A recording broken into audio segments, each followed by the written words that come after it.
presence and a system that would allow the tremendous potential of the Lebanese people to flourish.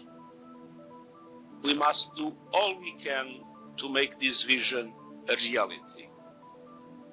That was the focus of my meetings with President Joseph Aoun, caretaker Prime Minister Najib Mikati, Speaker of Parliament Nabil Berri, Prime Minister-designate Nawaf Salam, and caretaker Foreign Minister Abdallah Bou Habib.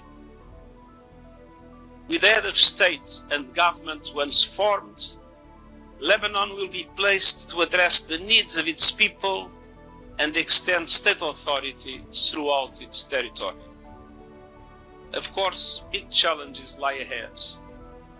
During my visit in the south yesterday, I saw firsthand the dramatic human impact and the utter level of destruction caused by the conflict. Hundreds of thousands of displaced residents have returned to southern Lebanon, southern Beirut, the Bekaa Valley, and elsewhere, and many have found their homes and communities in ruin. The rebuilding needs are great, but they are not unsurmountable. Working hand in hand with Lebanese authorities and partners, the United Nations will intensify our support for recovery and reconstruction across Lebanon. Many Israelis were also victims, with their lives upended by the conflict. I fervently hope that from both sides people will be soon able to return to the areas where they lived and resume their daily lives. Ladies and gentlemen, the cessation of hostilities is fragile, but it is holding. I call on both parties and all those with influence to ensure commitments are realized. The newly established mechanism should be used to address outstanding issues. I note that the Israel Defense Forces have commenced their phased withdrawal from Lebanese territory, with the Lebanese armed forces deploying in greater numbers south of the Litani River. But we see continued demolitions of buildings and infrastructure in southern Lebanon, as well as fatal airstrikes. On the other hand, in the past 40 days alone, UNIFIL peacekeepers uncovered over 100 unguarded weapons and ammunition caches, promptly sharing their locations with the Lebanese armed forces. Resolution 17 is clear. Area between Kuwait and Litani River must be free of all armed personnel, assets and weapons.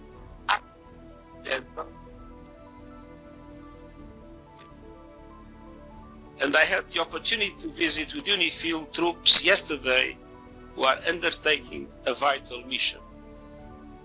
They carried out over 730 missions in close cooperation with the Lebanese armed forces, facilitating their redeployment to more than 50 positions. Has also facilitated 39 missions in coordination with Lebanese armed forces, the Lebanese Red Cross,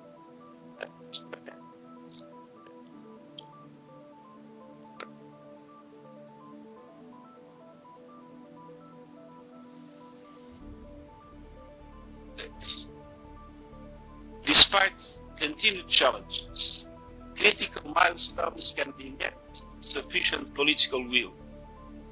Safety, security and freedom of movement of UNIFIL should be fully guaranteed. The parties have renewed their commitment to Resolution 1701 as the framework for lasting peace. As I said, it is now essential to see the withdrawal of the Israel Defense Forces from Lebanese territory and the simultaneous deployment of the Lebanese armed forces across southern Lebanon in the agreed time frame. Moreover, Lebanon's sovereignty and territorial integrity must be respected, and the Lebanese state must have full control of weapons through Lebanese territory. This is a central tenet of Resolution 1701.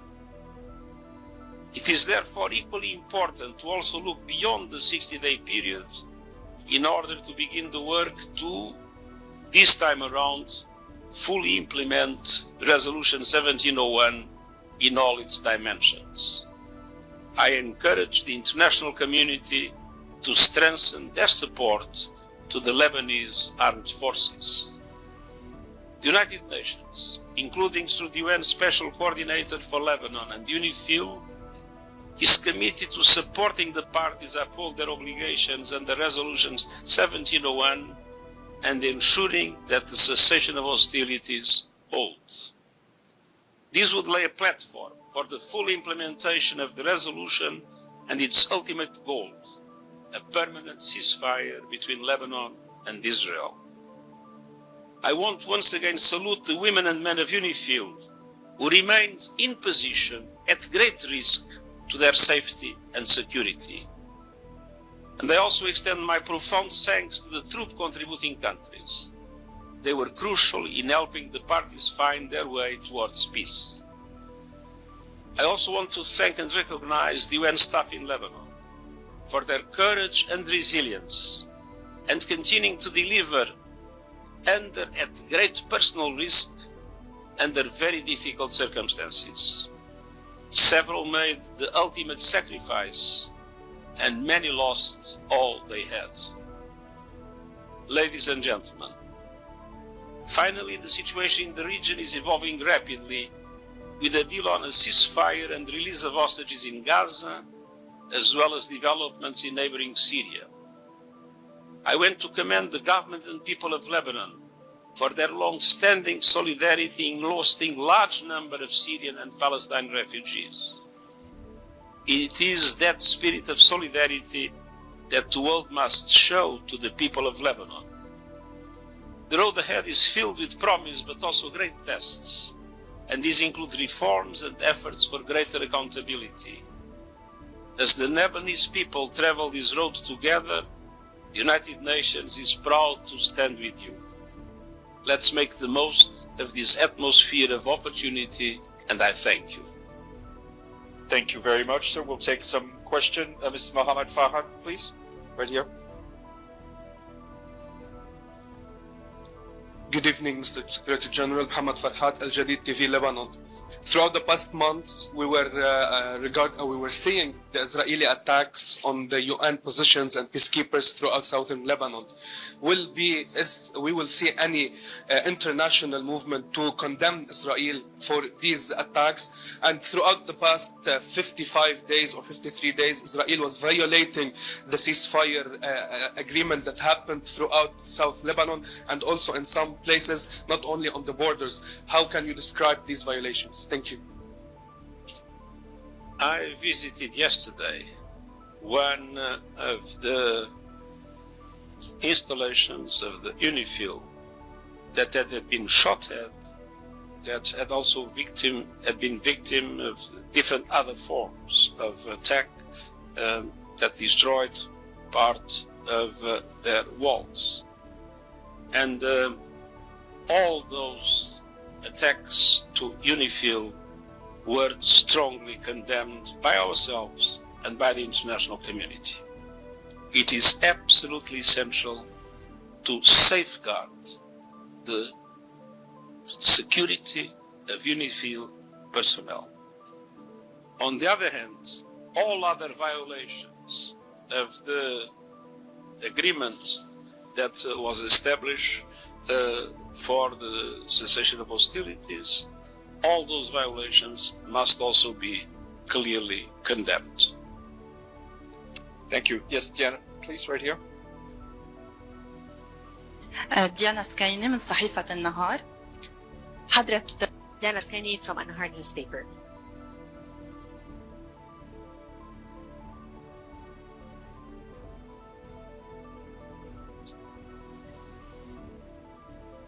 I will ask the question in Arabic, so the translation will be in English. Your Excellency Secretary General, can you hear me? Test, test. Can you hear me?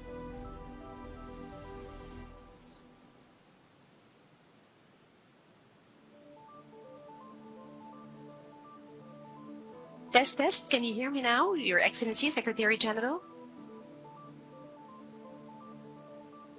Test, test. Can you hear me now? Diana Skaini from Al-Nahar newspaper. Excellency, the Secretary-General, as you said,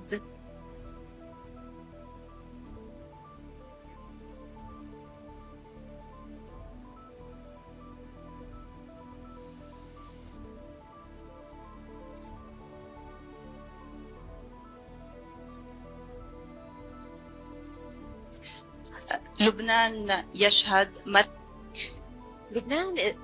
Lebanon is going through a very positive environment with the election of the president and with the designation of a prime minister, but there are also several complicated challenges. We are very close to the end of the 60-day period for the withdrawal of Israeli forces from southern Lebanon. What are the guarantees? Have you got any guarantees about the withdrawal of Israeli forces from southern Lebanon? And among those complications, some parties have wrongly understood the resolution 1701. Hezbollah is talking about restoring its military force and military powers, and there are continued Israeli violations. Therefore, what are the guarantees to restore stability to such situation? I would like to seize the opportunity to extend to the Secretary-General of the United Nations now as we are beginning to implement the ceasefire deal in Gaza. I would like to ask you about the humanitarian situation in Gaza now, as we are witnessing this humanitarian tragedy now, and as we know perfectly your positions regarding the humanitarian situation there. Thank you. Secretary-General, soon the deal on a ceasefire in Gaza will be in effect. And I would like to ask you about the next day. What will happen? The humanitarian disaster is going on, and we would like to know what you think about it. This was the second question. As for the first question... First, Gaza. Second day. The second question, are there any guarantees for the ceasefire in Lebanon to hold? There are complications. There are different interpretations of Resolution 1701. Hezbollah says that it's recovering its strength. What are the guarantees?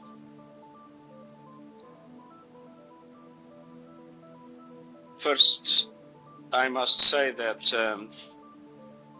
I've been since the first day asking for a ceasefire in Gaza and for the unconditional release of the hostages and for open access for humanitarian aid to the people in Gaza. It is my strong belief that tomorrow we will start with these three objectives: that there will be no more fighting, that humanitarian aid will start to have a facilitated access to Gaza, and that the hostages will start to be released. The second question.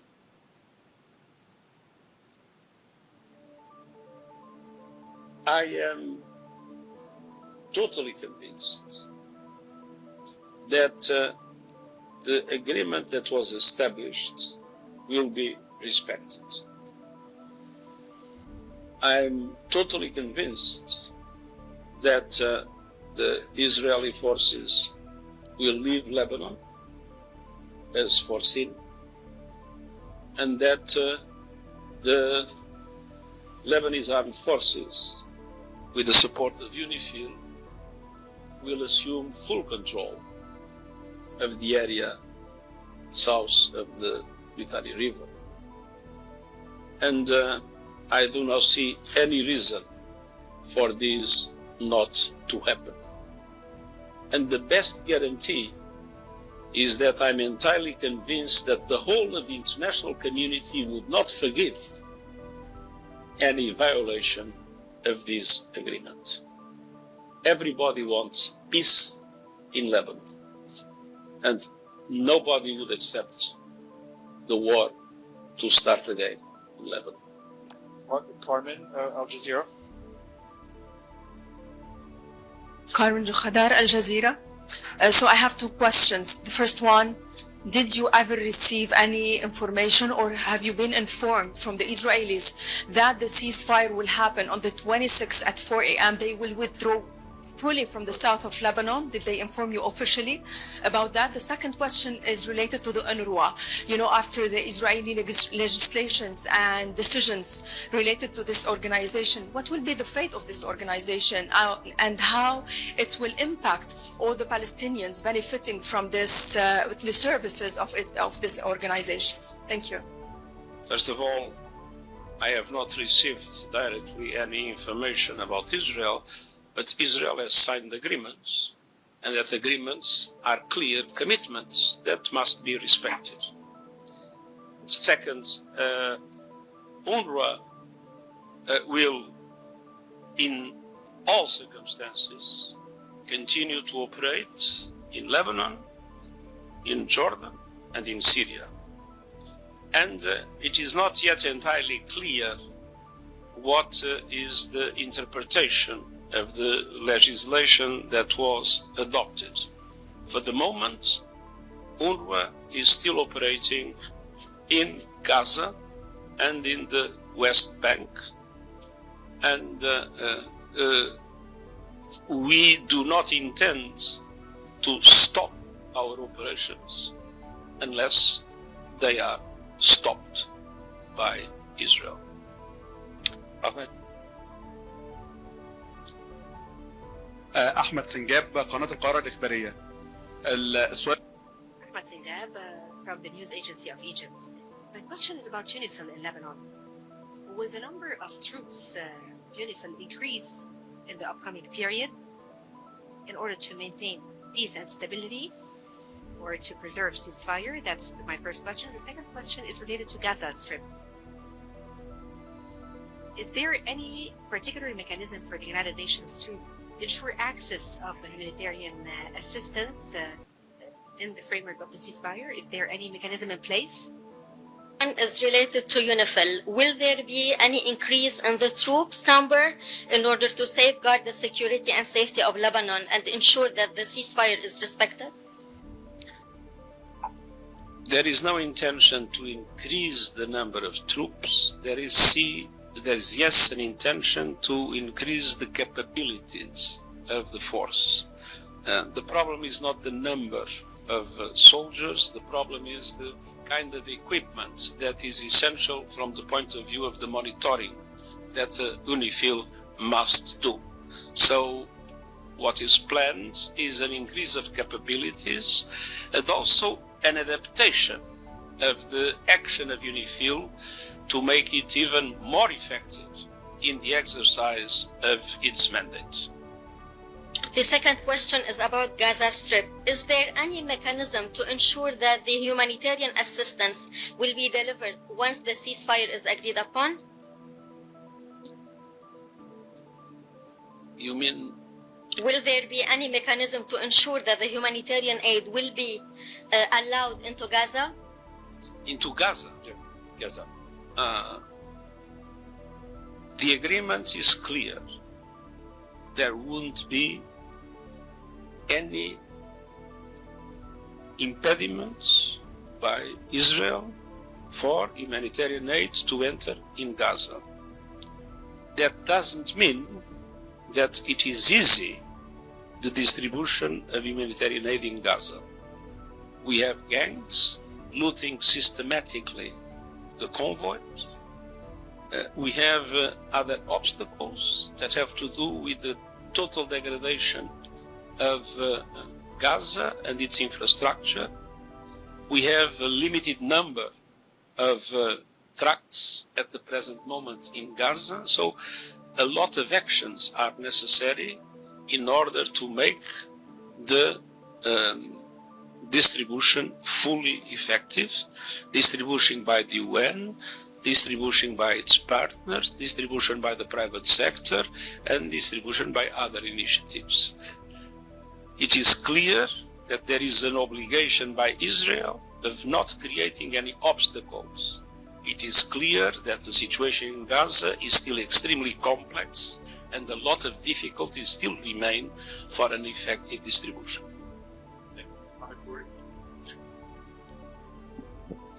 محمد البرج القاهرة 24 Title 24.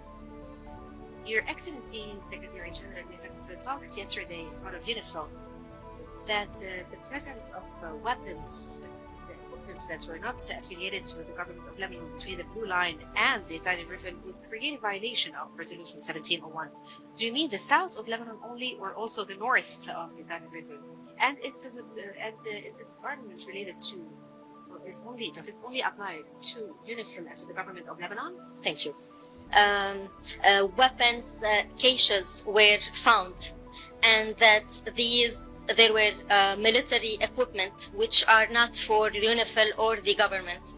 And you also mentioned that the presence of such equipment and material is a violation of Resolution 1701, especially between the Blue Line and South Litani. So is it only about South Litani or also North Litani? What we are discussing now in this operation that we are making is an operation that takes place in the southern part of Lebanon. Sorry? What we are doing now is that. But the principle that we have affirmed as an essential principle is that the monopoly of the use of force within a state must belong to the government of the state and to the army of the state. And that is the principle that should be applied everywhere. The other question, the disarmament of troops that are not related to the government, is it the government's affair or UNIFIL's affair? UNIFIL informs the Lebanese army of the existence of this arm, and the Lebanese army makes the collection of this equipment. Thank you very much. Thank you. Thank you.